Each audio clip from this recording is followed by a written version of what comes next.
Welcome to FailCraft, the podcast where we dive into the messy, real side of success and explore how setbacks, failures, and challenges become the stepping stones for growth, clarity, and purpose. I'm your host, Ezekiel Iferia, and today we are joined by Cheyenne Heflin. She is a motivational speaker, an advocate, and a counseling trainee. Her story is one of profound resilience. She is a childhood cancer survivor, an above knee amputee, and an individual navigating chronic illness. Instead of allowing medical trauma and physical loss to strip away her identity, she combines her personal survival story with her professional counseling knowledge and a sharp sense of humor to help others build a toolkit for life's hardest challenges. She joins us today to discuss the power of and using humor to cope with loss and what it truly means to live beyond survival. So, Cheyenne, I am truly honored and excited to welcome you to the show. Thank you very much for taking the time to join us here today. Of course, and thank you so much for having me. It's honestly an honor. It's a pleasure to welcome you. So let's dive into it. Your journey has forced you to confront physical and emotional realities that most people can barely imagine. Surviving childhood cancer, adapting to life as an above knee amputee, and navigating ongoing chronic illness. So when you were, in the absolute thick of that medical trauma, watching the life you had planned seemingly get stripped away, what was the breaking point for you where you realized you couldn't just survive the physical battle, but had to actively fight to reclaim your identity? So I definitely was in denial for the longest time after everything kind of picked up when I was a kid. The breaking point was when I was an undergrad doing my bachelor's degree.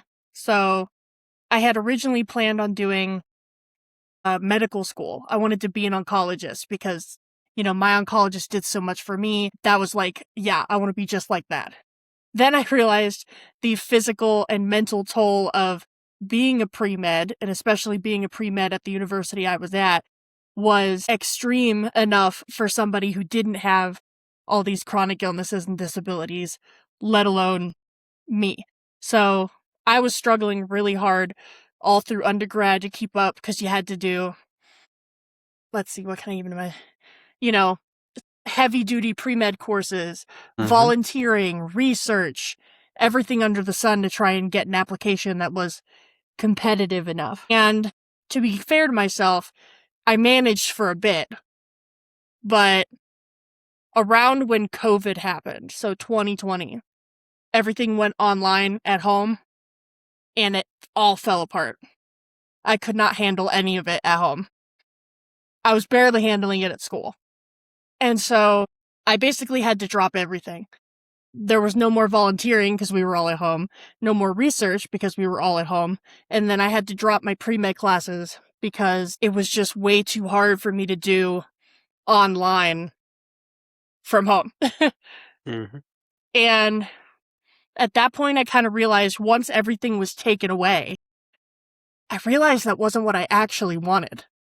It took being forced to drop everything for me to realize, no, I actually don't want to do this. Why have I been pushing myself to do this all this time? And now being stuck at home, I was like, well, if all of the stuff that I've been telling myself I wanted to do for years isn't what I actually wanted to do, then who am I? Who is this, if not everything that I've been working for over the last 7 years? So COVID was kind of the tipping point where all of the masking and the kind of gaslighting myself didn't work anymore. And I had to face the reality of I have not been honest with myself about what I want and what I need to be able to enjoy my life. So I did the very reasonable thing that I think everybody was doing at that time. I went to therapy and engaged in my own sort of self-exploration. And I would say it's only within the last 2-3 years that I've finally gotten to a point where I feel like I actually kind of understand who I am as a person and what I want, because I had to actively work through a lot of, like, it sounds funny to say ableism, but internalized ableism, because I refused to acknowledge just how disabled I really was.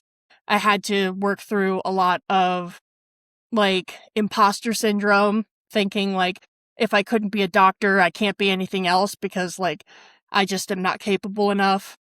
Lots of really negative feelings that I had kind of shoved down and allowed to build up and build up because I refused to acknowledge just how much everything that had happened to me affected my present day. All right. Thank you very much for sharing that story with us, Cheyenne. You know, you said it took being forced to drop everything, during those COVID period, for you to actually realize that you didn't really want to do those things you've been working so hard to, get in the last 7 years. So, sometimes we face setbacks, we face challenges. Like, for example, the struggle of coping with everything being done online during COVID. At first, you might have seen it like a setback. So how did you begin to change that narrative and began to get the clarity that, oh, this isn't really so bad? After it opened my eyes to the fact that I really do not want these things for the long term. These things I've been struggling for the past 7 years of my life. So how did you dissect that setback to get the clarity out of it? Absolutely. Well, it kind of started with, once everything was stripped away, I went back to what was the core thing that initially drove me to pursue medicine. And it was, I wanted to help other kids like me. That was the core message, right? And thankfully, I have, like, an amazing family and an amazing dad who, when I get a little too blindered into things, he'll come in and be like, hey, you're getting really stuck on one thing. So I talked with him because he's my guy I bounce stuff off of. And he was like, every time you talk about helping other kids, you're always talking about kind of what comes after and, like, how they're doing psychologically and socially as they return to normal life or as they adjust to their diagnosis. You've never really talked about the medicine. And I sat there and I was like, you're absolutely right. I have never once actually talked about the medicine behind everything. I just had it dead set in my mind that to help oncology kids, I had to be an oncologist. To be fair, probably because I personally loved my oncologist. To this day, he's one of my favorite doctors I've ever had. But then I realized, okay, I don't have to go to medical school to do psychology, like sociological related things. What else can I do instead? That kind of pushed me in the direction of, okay, maybe I could do a clinical psychology PhD. So after I graduated, I had my bachelor's in psychology. So I was like, okay, let me go apply to programs. I did not get any interviews. None whatsoever, which of course was also a setback and made me feel like I couldn't really do what I wanted. But then I was like, okay, I knew that I had failed a few classes, my pre-med classes in undergrad. That was probably what was lowering my application. So I said, okay, let's go look at master's programs. If I can buff up my application with a master's program, then I can go reapply, go pursue the PhD. And I ended up finding a nice master's in counseling program at the University of South Florida here in Florida. They had, like, everything I could possibly wanted. They had special tracks specifically for people with, like, disabilities, like learning more about how to deal with, like, rehabilitation counseling and the specific needs that the disabled population might have. And I was like, this is perfect. Let me go apply here. And thankfully, I got an interview, like, straight away. And after interviewing and talking with faculty, that was the place I wanted to go. So I applied, I got in. Wonderful shebang, we're on the right track. The interesting thing is that once I started, I almost failed out of my skills class, like, right in the very beginning.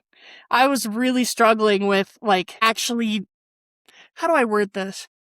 The way my professor said it when we sat down and talked is that the person that is like you in everyday life and the person, the counselor, are basically like this close.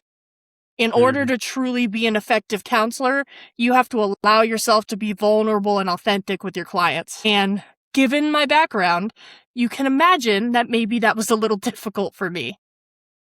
So that skills class was kind of a wake-up call where I was like, all right, I've got to work on this then. If I really am still, not showing up as my true self, I've got to work on this. So I went back to therapy and worked really hard with my professor to practice outside of the time that everybody else was working. And I kind of felt the light bulb turn on. Because once I actually, allowed myself to be authentic, I was actually really good at it. Really good at counseling. And so over my time in the program, once I kind of got through that first hurdle, I basically, flew by and excelled at just about everything. The material made sense to me. The skills made sense to me. And I realized, I don't think I need to go any further. I think I've found what I was looking for. Because as a counselor, I can work with kids with chronic illnesses and disabilities. I can work at helping them adjust back to everyday life. And so, despite all of those different setbacks and different path changes, I didn't end up where I thought I was going to end up at the end. But I actually think I ended up somewhere better because I allowed myself to go through those setbacks and those changes. Wow, wow, wow. What an amazing response, Cheyenne. I mean, that's literally the theme of this podcast, the fact that we can actually take the setbacks life throughout us and, refine it and use it as a tool to a better place than where we even imagined ourselves. Should everything had worked out fine, use the setback as stepping stones to growth. So thank you for sharing that amazing story with us. So, you said that for you to start getting this clarity, you had to talk to your father. And, if he's listening to this, I want to say thank you, for being available for someone to actually talk to in a time like that. You talked to your father and he helped you to actually begin to, get this clarity. And also you talked about several times, about how you went to therapy. So do you think that at our lowest days, at our days where we are faced with setbacks, actually going to talk to other people about it, being vulnerable and making them see things from another lens, is it something that actually helps in that case? Absolutely, I think so. I mean, I think talking to somebody else can be valuable for all kinds of reasons. For me, I had a vision of what I wanted my life to be after cancer, right? I had a vision. That vision kind of needed to be broken a little bit. It needed to be broken a little bit because every time I tried to force myself to go towards that vision, I was absolutely miserable. Talking to my dad and to a therapist in both ways kind of didn't shatter my dreams, right? I'm not saying all my dreams were ruined, but maybe look at the path I needed to take maybe a little more realistically. Especially my dad, bless his heart, he will never sugarcoat anything for me. So he's very sweet pea, listen, we can't do that way. You can't do that way because of this and that and the other thing. And I'm always like, I hate that you're right. Stop being right. You're not allowed to be this right. Therapy, on the other hand, for me, I think was the lens through which I finally saw I needed help. And that was how I was finally able to kind of admit to myself that everything I had been doing up till this point was not helping me. It was hindering my ability to grow and move on from what I had dealt with. Hence why pretty much every time I have a major setback, I find myself returning to therapy because it has been a valuable tool for me. And I find that as I go back, and it's typically with a new therapist, as I go back to therapy with a new therapist, I get different perspectives on issues that are coming up in my life, and I get new tools coming out of that carry me forward in the future. So, to be clear, it took me many years to get to a point where I finally felt like I had to talk to somebody. I was very much like hyper independent. No, I don't need anybody else type of person. Nowadays, that is one of the first things I look for, is talking to my friends, my dad, my therapist, because I know that needing help is not weakness. It's actually really strong because I'm choosing to ask for help and be vulnerable about the situation I'm in. Absolutely, absolutely. So, Cheyenne, you are currently training to become a professional counselor. Having sat on both sides of the couch as the patient fighting for their life and now as the provider, how has that dual perspective exposed where the traditional mental health system feels chronically ill patients to you? I definitely think there are, not like that the mental health system is like bad for chronically ill people, okay? But like, there are avenues for more awareness about what chronically ill people deal with on a day-to-day basis. I think my program was really cool in that we had the rehabilitation counseling path. So we learned about people with disability and chronic illnesses.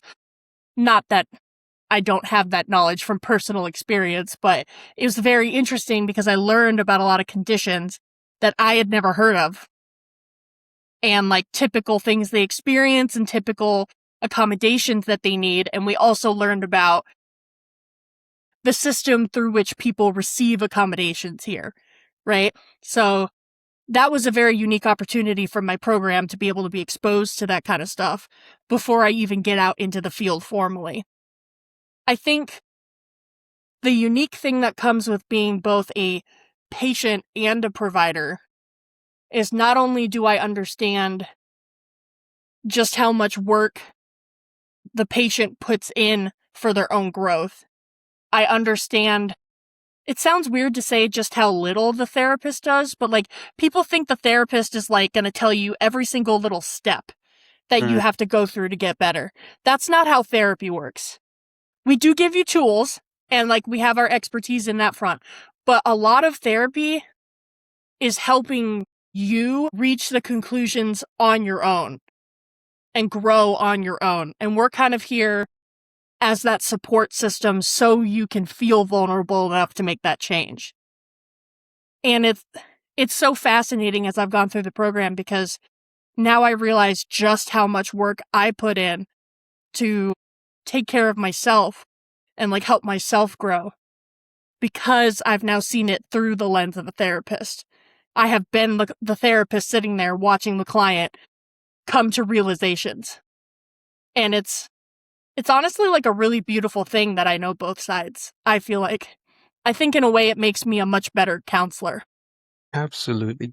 So, a major theme of your work is the power of and acknowledging your disabilities without letting them become your entire identity. So, I'd like you to tell us about this.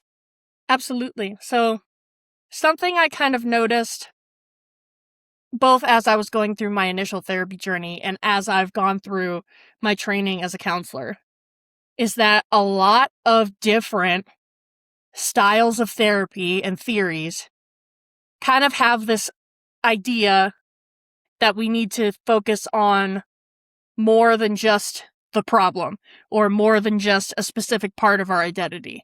It shows up all over. And especially, there's this idea from DBT specifically that I really love.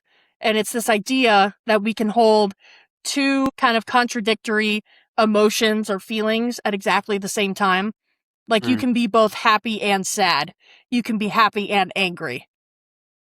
Like, these things are not mutually exclusive. And so as I was kind of learning about these things and thinking about my own journey, I kind of realized most of my growth started when I started seeing past Cheyenne the survivor or Cheyenne the resilient one, and started thinking about who I am outside of everything that's happened to me.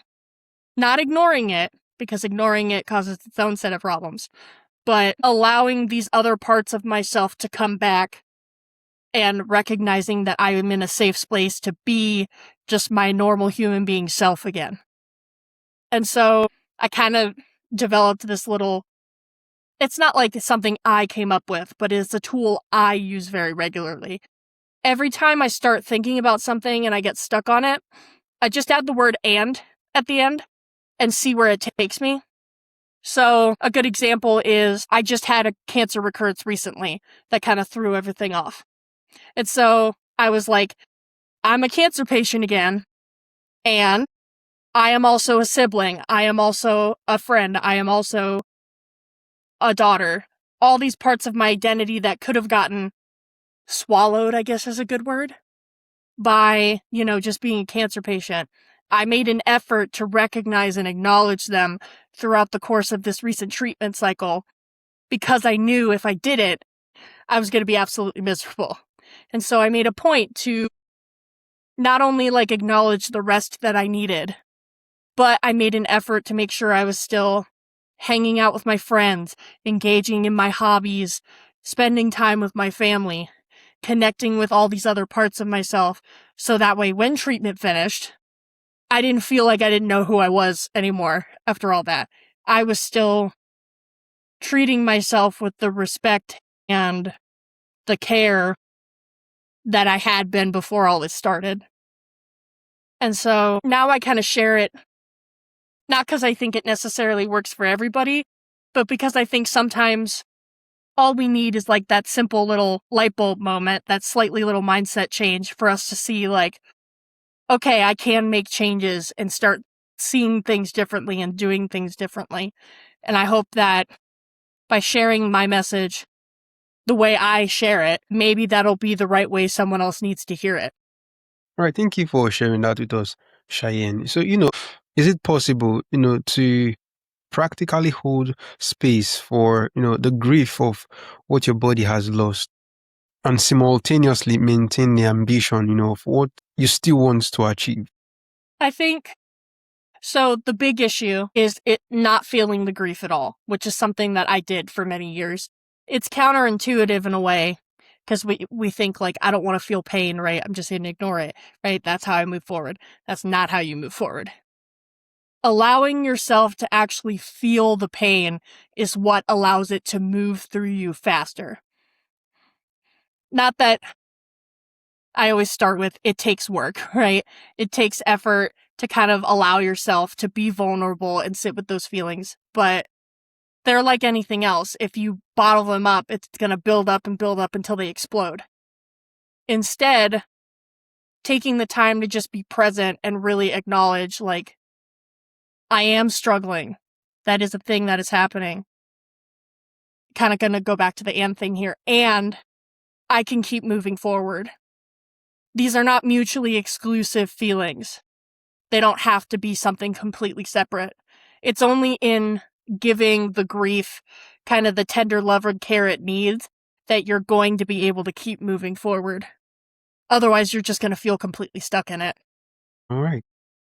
For you rely on humor, to cope with profound loss.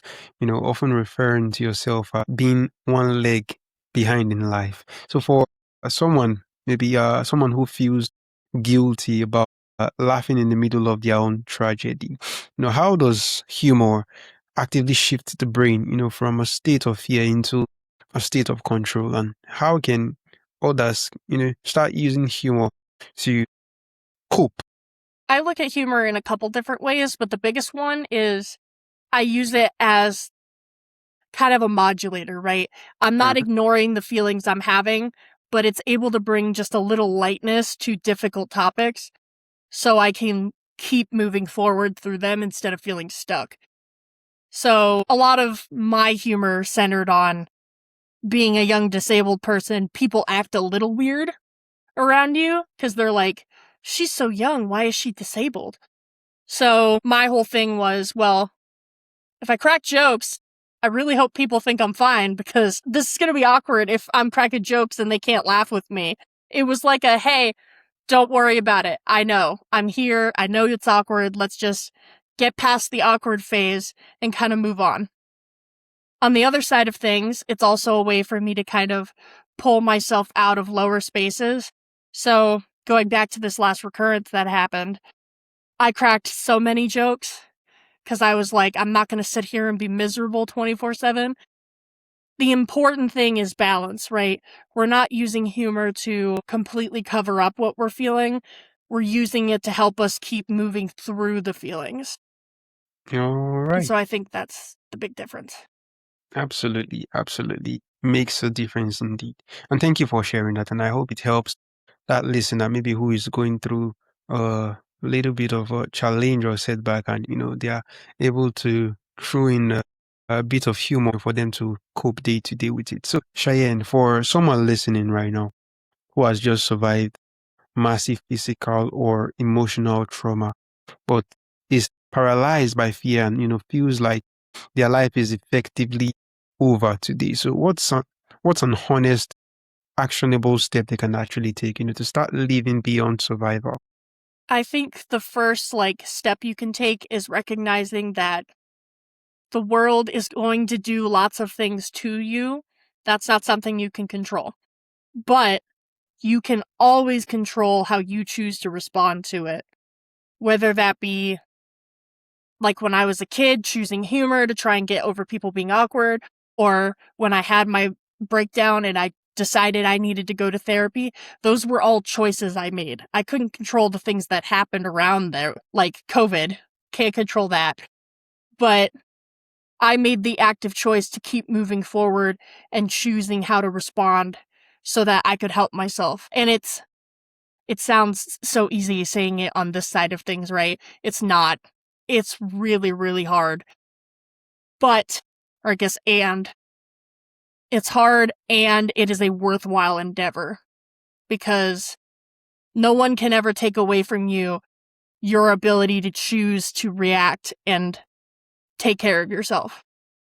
That is always an option you have. Absolutely. Yeah, that was a really, great philosophy. The world is going to do things to you which isn't in your control. It's not about that. It's about how you actually respond to it. So it's really indeed a great quote. Sometimes we fall, but if we focus on the fall, the setback, we get distracted from how we can actually bounce back from that fall. So indeed, thank you for sharing that. So to wrap things up here today, Cheyenne, for everyone listening who is ready to build their own resilience toolkit and they want to hear more of your story and professional insights. So where is the best place they need to go to connect with you and your work? Absolutely. They can either go to my website, which is CheyenneHeflin.com, or I'm on Instagram and TikTok. I am at resilient_AK. All right. I'll be sure to have that linked in the show notes of the podcast. So for the listeners, do well to scroll down and find Cheyenne. It has been such an amazing time having this conversation with you here today. And I am truly, truly honored and excited to have you on FailCraft. Once again, Cheyenne, thank you for joining us. Of course, and thank you again so much for having me.